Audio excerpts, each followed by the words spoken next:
जोहार सम्बलपुरी समाचार के आपनकु स्वागत।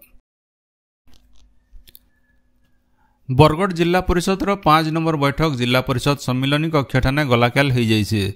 जिला परिषद अध्यक्षा मानिनी भोईंकर अध्यक्षता होइतिबार बैठक थी बरगढ़ सांसद प्रदीप पुरोहितंकर सहित बरगढ़ विधायक अश्विनी षडंगी, अताबिरा विधायक निहार महानंद, विजयपुर विधायक सनद गड़तिया, भटली विधायक इराशीष आचार्य, पदमपुर विधायिका वर्षा सिंह बरिया, पंचायत समितिर निर्वाचित जनप्रतिनिधि, जिलापाल, एसपी और जिला स्तरीय अधिकारी माने जोग देथिले। सरकारी अधिकारी माने काहरीर चाप थी नाय पड़िकरी बरगढ़ जिलार विकास लगी काम करवार लगी बरगढ़ विधायक अश्विनी षडंगी अनुरोध करथिले। पदमपुर विधायिका वर्षा सिंह बरिया पदमपुर अंचल बिजली संजोग काम पूरा करवार लगी दाबी करथिले। बरगढ़ जिलान खाली थिबार 246 डाक्तर पदवी पूरण लगी सदस्य माने पदक्षेप नबार लगी दाबी करथिले। सेंता अंगनवाड़ी केन्द्र मानकु खराब मानर छतुआ देउथिबार एसएचजी मानकु बदला जाऊ बोली दाबी करा जायतिला। प्राथमिक स्कूल मानके शिक्षा व्यवस्था दुर्बल अछि बोली सभ्य माने मत देथिले। स्कूल मानकर बाउंड्री तैयार करबार लगी अताबिरा विधायक निहार महानंद प्रस्ताव देथिले। जिल्लान चलीथिबार भिन्न भिन्न योजनार अग्रगति बाबदे ई बैठकन आलोचना हेतिला। बैठक ती सांबादिक मानकर बसवार सुविधा नाय करा जायथिबारनु सांबादिक मानकर भितरे असंतोष देखा देथिला। मीटिंग चलीथिला बेले हो हल्ला करबारनु मीटिंग किछि समय बंद हो जायथिला। सांबादिक माने बैठक वर्जन करबार सहित धारणा देथिले। ई घटनानो जिला परिषद अध्यक्षा दुख प्रकाश करिछन। से आडे मीटिंग न रड़ाकिल्ला करबार घटना के केते लोग नापसंद करिछन। बरगढ़ जिला भटली ब्लॉक भिंजेतोरा सेवाश्रम स्कूल न मास्टर अभाव पूरण करबार दाबी थी अभिभावक और छात्र छात्री माने स्कूल न ताला दे निथिले।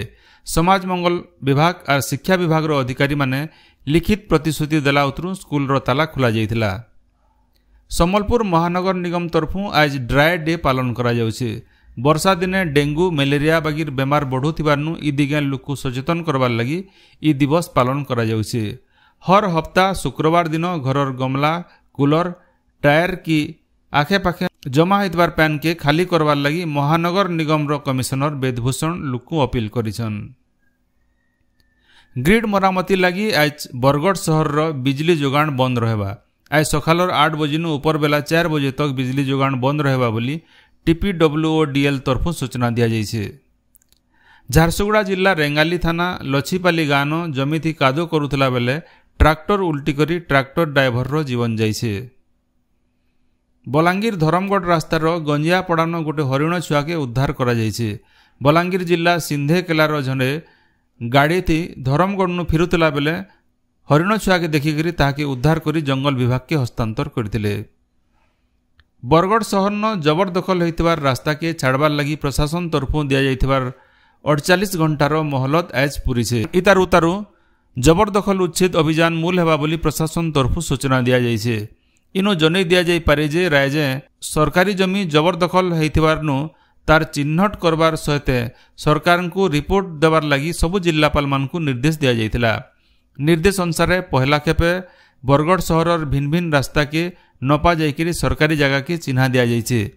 शहरर लेंगु मिश्र छकनु जीरा ब्रिज, थाना छकनु काली मंदिर छक, एसपी ऑफिस छकनु पंचायत कॉलेज रोड, भटली छकनु भटली रोड न ट्राफिक समस्या बढ़ुथिबारनु ई जगह मानकर चिन्हट करी प्रशासन तरफु उच्छेद अभियान चलबा बोली जना पड़िसे। सियाड़े बरगढ़ प्राइवेट बस स्टैंड नु भेड़ान जाइथिबार रास्तार केनाल तरानु बेआईन भावे निर्माण काम चलीथिबार प्रशासन ठाने अभियोग होइछे। श्रीक्षेत्र पुरी न रथारूढ़ चतुर्धा मूर्तिंकर आज नीलाद्री विजय हेबा। महापुरु माने गोटी पहंडी थी जाइकरी श्रीमंदिर रत्नवेदी थी विजय करबे। श्रीमंदिर प्रशासन तरफु धारिज होइतिबार नीति निर्घंट अनुसार ऊपर बेला 3:30 बजे तक रथन चारमाଳ बंधा हेकरी सिंहासन माजणा हेबा। 3:50 थी पुष्पांजलि अर्पण हेकरी विजय काहली बाजबा। सेंता ऊपर बेला 4 बजे पहंडी मूल हेबा बोली श्रीमंदिर प्रशासन तरफु सूचना मिली। नीलाद्री विजय सरबार उतरु महापुरुंकर रथयात्रा शेष हेबा। आबा काल ठानु भक्त माने नीलाचल अभढ़ा पाइबे। डिविजन स्तरनु सबु विभागीय जंत्री आउ अधिकारी माने निर्माण कामर गुणात्मक मान उपरे ध्यान देवार सहित धारी समिया भितरे काम सारबार के ग्राम उन्नयन और पंचायती राज मंत्री रविनारायण नायक निर्देश देइछन। भुवनेश्वर न ग्राम्य उन्नयन विभाग उन्नयन कामर समीक्षा करी श्री मंत्री श्री नायक ग्राम्य उन्नयन विभाग तरफ करा रास्ता आर पोल तैयारी बाबदे आलोचना करिछन। से कहिछन जे इटा राज्यर नक्शा के बदलै पारबा। इ शिक्षा बछर स्नातकोत्तर पाठ्यक्रम थी 3 नंबर खिब ना लेखा गलाकाल ठानु मूल होइछे। छुट्टी दिन छड़ा आबा 22 तारीख तक इ प्रक्रिया जारी रहबा बोली उच्च शिक्षा विभाग तरफ सूचना दिया जाइछे। 3 नंबर खिब ना लेखा लगी मोट 44,060 जन छात्र छात्री मनोनीत होइछन। राज्य आहार योजना बंद ना हुए बोली गृह निर्माण आउ नगर उन्नयन मंत्री डाक्टर कृष्णचंद्र महापात्र कहिछन। भुवनेश्वर कैपिटल हॉस्पिटल गलाकाल अचानक जाइकरी आहार केन्द्र बाबदे लोक मानकर संगे आलोचना करबार उतरु गणमाध्यम प्रतिनिधि मानकु सूचना देकरी कहिछन जे आहार ना बदला जिबार बाबदे पछे समीक्षा करा जिबा। राज्य सरकार गरीब लोक मानकु पुष्टिकर खाद्य जुगाबार लगी आहार केन्द्र मानके खाद्य दौछन। सेवा मनोभाव रखिकरी खाद्य बांटवार के स्वयं सहायक गोष्ठीर महिला मानकु मंत्री परामर्श देछन। सुप्रीम कोर्ट न गलाकाल नीट यूजी प्रवेशिका परीक्षा थी अनियमितता मामलार आवेदन मानकर शुणाणी होइछे। सर्वोच्च न्यायालय आबा 20 तारीख शनिवार दिन 12 बजे तक नीट यूजी प्रवेशिका परीक्षा फल वेबसाइट थी बाहर करवार लगी जातीय परीक्षण संस्था एनटीए के निर्देश देछन। शहर वारी आर परीक्षा केन्द्र वारी परीक्षा फल बाहर करबार के निर्देशनामा थी कहा जाइछे। इनो जनै दिया जाय पारे जे आगुनु इ मामला थी सीबीआई तदंत जारी रहिछे। सुप्रीम कोर्ट गला 11 तारीख दिन इ मामलार शुणाणी करी सबु पक्ष के सत्यपाठ दाखल करबार लगी निर्देश देथिले।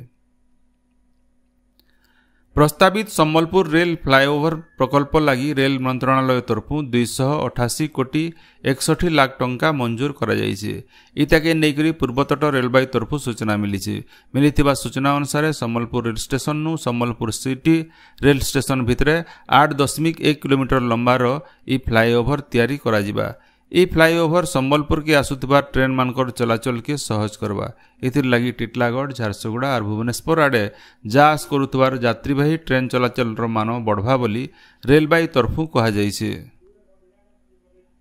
खोर्धा बलांगीर रेल पथर संप्रसारण लगी जमी अधिग्रहण बाबदे गोटे समीक्षा बैठक भुवनेश्वर लोकसेवा भवन हो जाइछे। बैठक थी राजस्व और विपर्यय परिचालना विभाग अतिरिक्त मुख्य शासन सचिव सत्यव्रत साहू अध्यक्षता करथिले। समीक्षा बैठक नु मिलिथिबार सूचना अनुसार खोर्धा बलांगीर रेलपथर लंबा 301 किलोमीटर होइथिबार बेले इतार भितरु 183 किलोमीटर रेल लाइन काम सरीछे। एसेन खाली 3 किलोमीटर 800 मीटर जमी अधिग्रहण करबार थी समस्या रहिछे। नयागढ़ जिल्ला नो 3.1 किलोमीटर और बौद्ध जिल्ला नो 700 मीटर जमी अधिग्रहण बाकी रहिछे। इ जमी अधिग्रहण थिबार समस्या एबा 15 दिन भितर समाधान करी रेल लाइन तैयारी काम आगे नेबार के श्री साहू नयागढ़ और बौद्ध जिल्लापाल को निर्देश देछन। कंधमाल सांसद सुकांत पाणिग्राही बौद्ध जिल्लापाल सम्मिलनी कक्ष थी भिन्न भिन्न विभाग और जिल्लार उन्नयन कार्यर समीक्षा करिछन। भिन्न भिन्न विभाग तरफ चलिथिबार काम मानकु जल्दी और धारित समय थी सारवार के सांसद श्री पाणिग्राही अधिकारी मानकु निर्देश देथिले। 17 नंबर विधानसभा बजेट अधिवेशन एबा 22 तारीख नु मूल हेउछे। एबा 25 तारीख दिन गृह न सरकार 2024-25 आर्थिक बछर बजेट आनबे। जुलाई 30 तारीख दिन लेखानुदान प्रस्ताव आगत हेबा आउ जुलाई 31 तारीख दिन लेखानुदान उपरे व्यय मंजूरी बिल विधानसभा नु आगत करा जिबा बोली सूचना मिलिछे। से आडे 2024-25 आर्थिक बछर लगी बजेट चिठा के मंत्री परिषद रो अनुमोदन मिलिछे। मुख्यमंत्री कार्यालय न स्वतंत्र सचिव भावे काम करुथबार भारतीय प्रशासनिक सेवा IAS अधिकारी रूपा रोशन साहूंकर बदली करा जाइछे। श्रीमती साहू को अनुसूचित जाति और जनजाति विभाग सचिव भावे नियुक्ति दिया जाइछे बोली राज्य सरकार तरफु विज्ञप्ति बाहरी से। सम्बलपुर जिलार बैजामुंडा नथिबार समन्वित भित्तिभूमि परिसर न जिला प्रशासन और MCL तरफु 15 जन दिव्यांगों को ई रिक्शा बंटा जाइछे। सम्बलपुर जिलापाल अक्षय सुनील अग्रवाल इथि जोग देकरी दिव्यांग माने निज के आत्मनिर्भरशील करबार थी ई रिक्सार चलबारटा गोटे समय उपयोगी पदक्षेप बोली कहिथिले। ई अवसर जिला प्रशासन तरफु 100टा व्हील चेयर व्हील दिया जाइथिला। लघुचाप प्रभाव थी आबा 4 दिन तक राज्य जबर वर्षा हो पारे बोली आंचलिक पाणीपाग विज्ञान केन्द्र भुवनेश्वर तरफु सूचना मिली। केन्द्रीय आउ तार आखर पाखर उत्तर बंगोपसागर नथिबार लघुचाप दक्षिण पश्चिम के ढलिकरी अच्छे इटा आहुरी घनीभूत हबार सहित उत्तर पश्चिम दिगे गति करी ओडिशा के आसवा इतार प्रभाव थी रायजे वर्षा बढ़वा। आपण माने सबुदिन सुनुछन आमर भाषा थी रेडियो खबर सम्बलपुरी समाचार बाबदे आपणकर मतामत देवार सहित ई काम के आगे जारी रखबार लगी तहक आर सहयोग देवार के अनुरोध। आमर यूट्यूब चैनल के लाइक शेयर आर सब्सक्राइब करुन आउ फेसबुक पेज के फॉलो करुन। जोहार।